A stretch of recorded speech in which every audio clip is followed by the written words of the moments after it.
Kathy Vick, deeply awake. Well, for some reason I feel urged to document on video an essay that I wrote in real time as something very extraordinary happened to me in a casino on May 25th, 2012. I'm going to go ahead and just read it. I hope that you understand what it is I'm reading to you. I hope that you can understand that this event, although not the first, was singular. It helped to make something truly extraordinary real. And with that, I want to share. May 25, 2012, a special graduation. For those who don't know, I have had a thing about the 25th of May since I started to consciously wake up back in late January. It just seemed like I couldn't see or feel past that date, and I didn't know why. As the date approached, I became more and more anxious, had a bit of an anxiety attack, and went to a friend who was able to settle me down. So by May 22nd, I had released any attachment to this May date, assuming it had been a red herring. This is what happened, as written by me in the immediate aftermath of what I was experiencing. My ascension day at 12:12, presumably. At the Riviera Casino, killing time before going on a huge mistake date, a waste of time and energy. I sat at the first machine that caught my eye as I came into the casino and began to play. I was down to maybe $6, and then something happened. Indescribable bliss, rapture, sheer ecstasy, light, such light. Light that came into the casino and stayed right on me, spoke to me, and helped me. And a deep knowing, to beyond my core of who I am, a radiant blessing of light. I have no idea how long this went on for. I do know that at one point someone came up to me and asked me if I was all right. I put a hand up and smiled. I was left alone during this event. And while in this sweet ecstasy, the time came I was needed to make a decision to stay in the light or to stay on the ground. I knew without a scintilla of doubt that if I were to decide to leave, I would just stop blinking within the reality I found myself, and I would keep on living in a different vibration. My being shook with yearning to go home. I begged from the soul of my souls, asking them sincerely, repeating again and again, I want to go home. And then I realized just who and what I am. And in so doing, I realized that begging is not in accord with my truth. I am not begging. This is my choice, and always has been.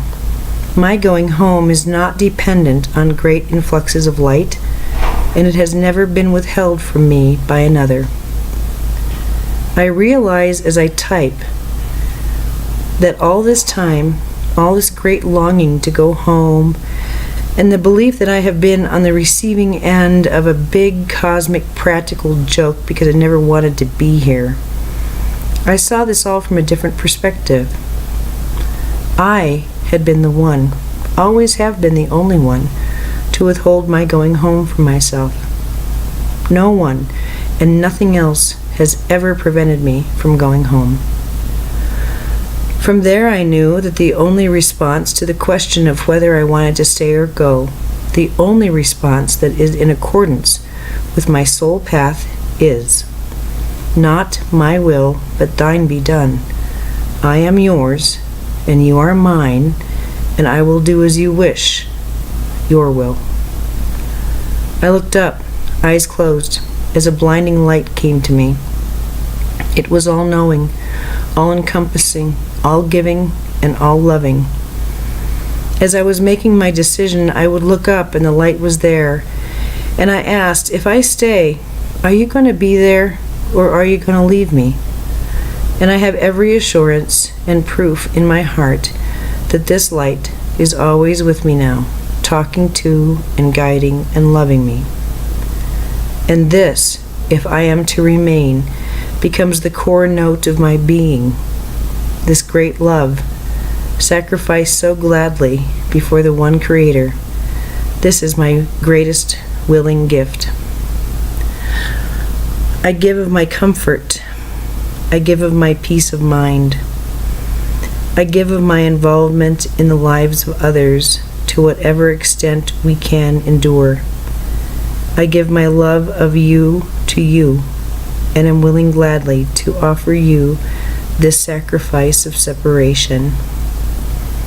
My heart breaks, and I am crying as I write this, of my only wish to be within and through and of you, to have the exquisite honor of kneeling in your presence a millennia. I give you my heart of hearts. I will give only kindness and light and delightful, playful honesty to all those I come in contact with. Mine is neither to judge nor to instruct. Those who learn this way do so through contemplation of the multitudinous ways we affect each other when we are mindful and quietly quick of spirit. Those who cannot will not understand, and they are to be loved and guided to the light, which shines equally on all deeds, in all circumstance, in all love.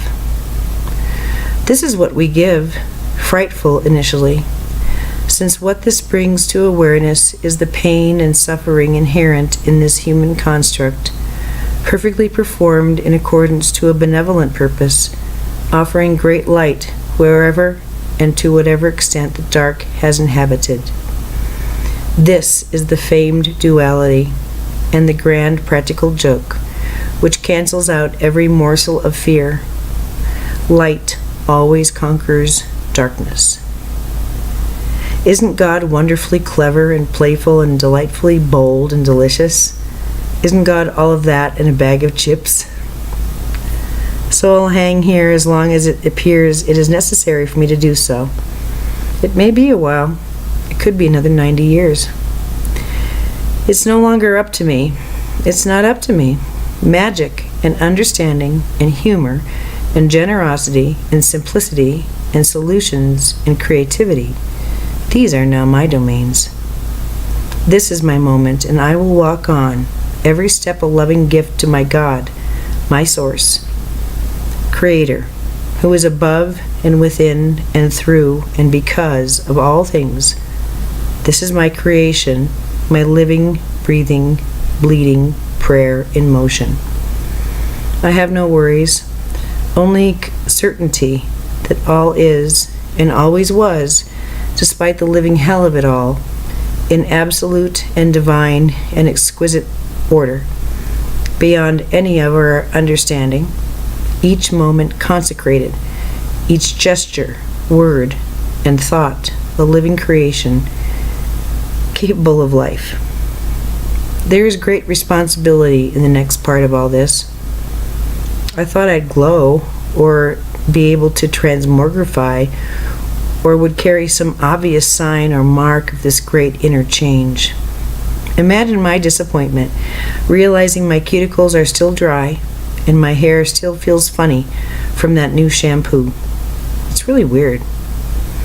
I will tell you something I am quite grateful for. Once I came back and could focus at that casino machine, I continued to play and was doing okay, just enough to keep going. And then all the lights and all the casino machines went dead. The whole casino went dark. And I heard someone whisper in my ear, "Oops." Oh, how I giggled.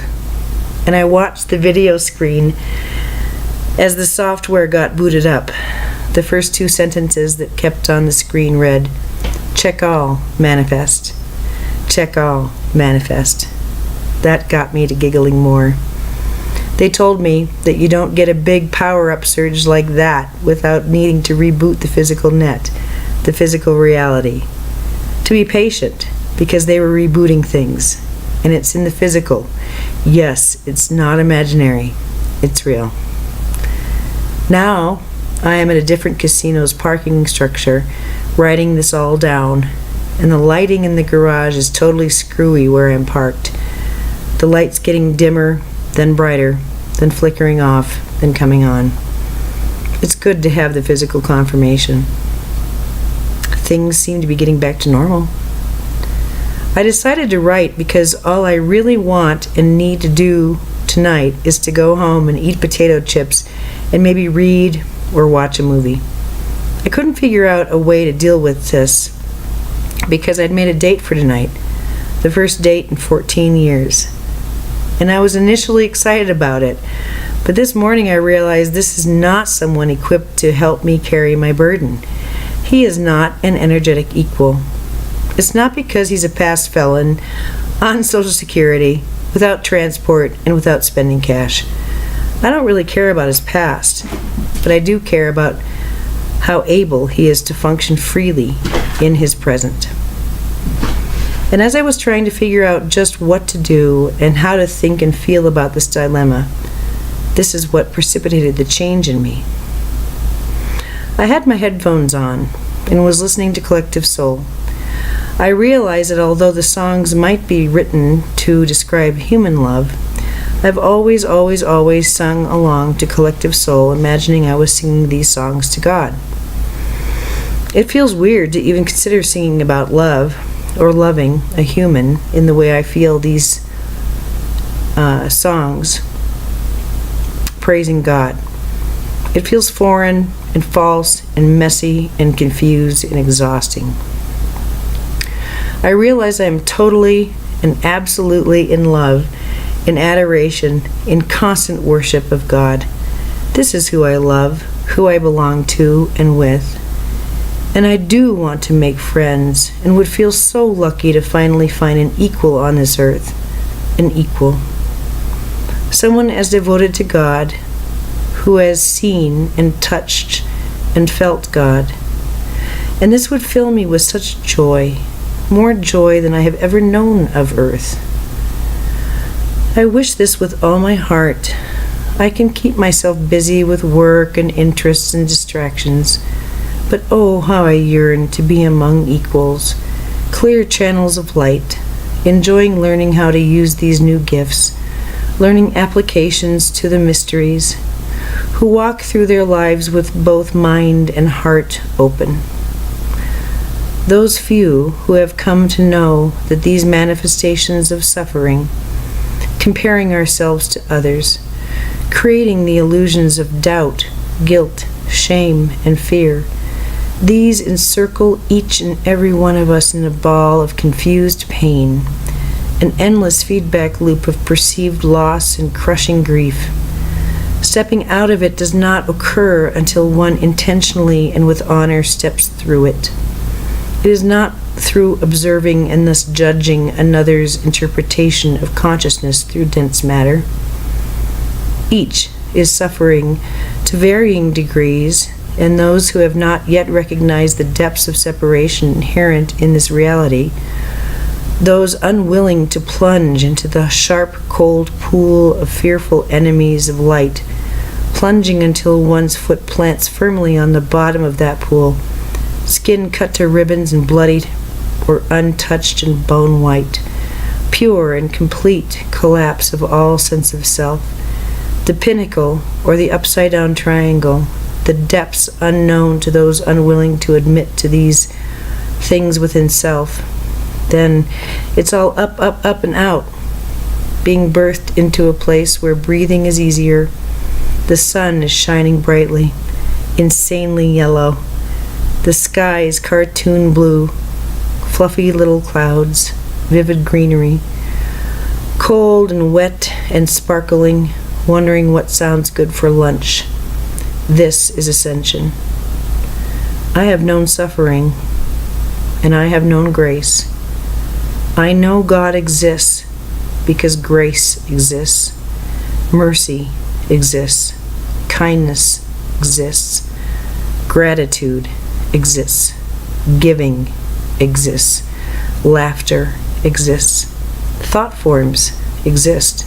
Music and sound exist. This is my proof of faith. This is the core of my being. God is mine, and I am God's. It is the simplest and the happiest and the most lovely awareness I have ever known. When I finally got my wits about me, I decided that the only way to handle this pending date situation was to be honest. So I called him from my car in the first casino parking structure after my conversion, and I told him something simple. I told him I'd had a few realizations that had me rethinking most of what I knew, and that I'd have to take a rain check. He asked me if I wanted to talk about it. All I remember is the conclusion I gave him, that I have been given a huge gift, and I chose to stay here, and it's a lot to integrate. That's when he got snippy. Maybe he thought I was mental or suicidal, with the reference of deciding to stay here. But he actually played his role perfectly. I'm glad I didn't spend more than the $9 I invested in the date wine, since I doubt I'll drink it myself. So now I will get out of the car, go into the next casino, get my free $15 cash, probably gamble it, and then go home.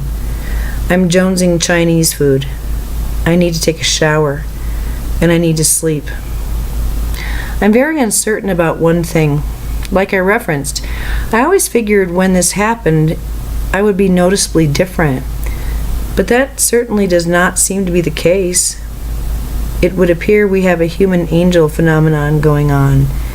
Incognito, undercover angel. Interesting. So to not discuss the root cause of the changes seems to be an important aspect of all this. It's a lot easier to talk with people about the mechanics. 12-21-12, the Mayan calendar, angels, whatever tool is used, but discussion about God, that must be reserved for those who bring it up. It is the reason behind the miracles, and it is not something folks like to hear about. So I will just show up, pay attention, be honest and nice, and I won't expect anything. Those are easy rules to live by. Although ego needs feel more like a memory, I suppose there is the risk of getting disconnected. The trick is to fully show up, fully participate, fully agree. That's a biggie. Fully agree and fully participate, with harm to none, of course. Only for the highest good of all involved, in all ways, only for good, in gentleness to every age and part of self. Then a break. I just got the message. Okay, now you can talk about this and consider this and label this an NDE, near-death experience. Let me explain. I reread what I had written once I finished Every Age and Part of Self.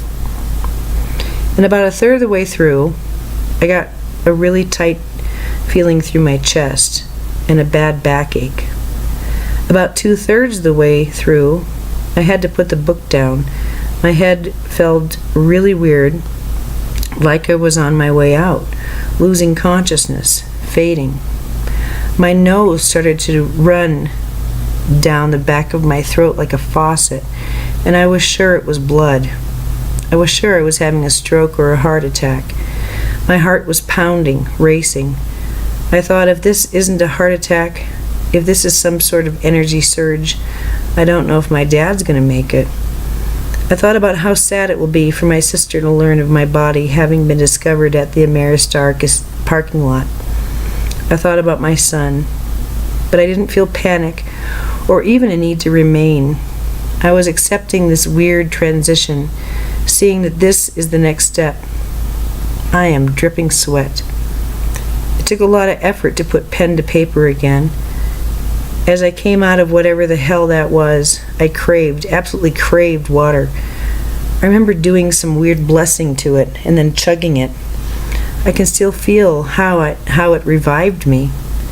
But then I got really nauseated, and then I hurled and hurled and hurled some more. Then, dripping sweat and realizing I dodged some kind of bullet. That was close. Dripping sweat. Cooling off now. I was through all of that, feeling like I was literally on fire. Cooling off now because of all the sweat. Thought I'd write that before I try to spin. I can already feel the spin coming on. It wants to take me away, and I want to go. They have my word, I'll come back to this reality and fulfill my role. But that doesn't mean I don't get to have a little fun during this whole Michigas. Another break. Just had another tremendous surge, so convinced I was dying. Absolutely and utterly convinced they're going to find me dead. How could they not? My heart racing, my head distant, my body on fire and sweating. I am dying, this is death. And then the overwhelming heat and flop sweat. A deep nausea in great waves. I've now heaved more than I thought I'd eaten recently. Cornbread, I think. But at the last of it, through this wake of intense heat and lightheadedness and about to pass outedness, I saw a galaxy. I saw my planet. I was greeted. They had words for me. They showed me my various bodies. They got me comfortable in my skin. And then I slowly came to. Now I'm really chilled. Sam called me again.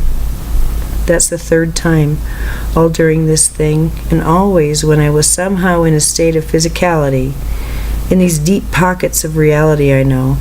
That's when he calls, never when I'm too sick or too high to answer. He wants to know if I'll lay his Elitch's pass out for him in case they want to go tomorrow. Another break. Those are my notes from yesterday. I decided to call in sick tonight. If it was simply a physical thing and I was sick enough to have almost died, a day off is probably not a bad idea. But of course, that's not why I'm calling in. I woke up not remembering what had happened to me yesterday. Then I remembered, and I had a weird, unpleasant clashing of what is real and what should not be real.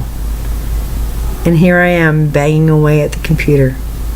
So now, things are different. I see great rolls of probabilities, and I see and feel none of the fear that used to clamor along with these sets of probabilities. I used to set one choice as bad, another as good, and think of all the ways I would be punished for not making a good decision. Hell, I had no idea I had been doing that, but I had. Now, it's all just a matter of choices. Each choice brings with it a new lifetime, a new set of consequences and changes, a new set of realities. They are all equally valid, and they are all of God. Which do I choose? A part of me decided to go to work, and it was a lovely shift, a sanctified shift. They don't happen that often. That probability brings with it the effort required to mix with the certifiably insane for 12 hours. But I couldn't bring myself to do it. With this probability removed, now what do? I've never experienced this before. I called my sister. She is busy, and I just don't have the interest in going through all of this with her. Maybe I'll take the train and go downtown and watch a movie at the outdoor mall, mingle with others, maybe even enjoy a beer on an outside patio before or afterward. Maybe I'll head up to Lookout Mountain and meditate, anchor this amazing light, and just chill with the homies. Maybe I'll stay home and do laundry and clean and watch a couple of movies. Maybe I'll go to church and listen to a prophet. Maybe I'll take the train down to Elitch's and ride on rides and spin my ass off as the sun sets on this magnificent day. For once, each and every choice seems just as valid and pleasant as the next. This, I think, is 5D, maybe higher. God knows I'm straddling because I stink and need a shower and I am hungry. I'm drinking coffee and it's hot in this house. Yep, this is the world I was in yesterday and before that. The rules have not changed and the scenery has not changed, but I have changed. I do not think that God talk will be where I want to go. Talking about your understanding of God is a lot like talking about your last bowel movement. Everyone has a story on the subject and no one wants to hear them. So I will walk on in this new light, as this new light, and I will continue to be as plain as mashed potatoes. But make no mistake, I am fully realized. I am light. I am love. And I am here for the ride.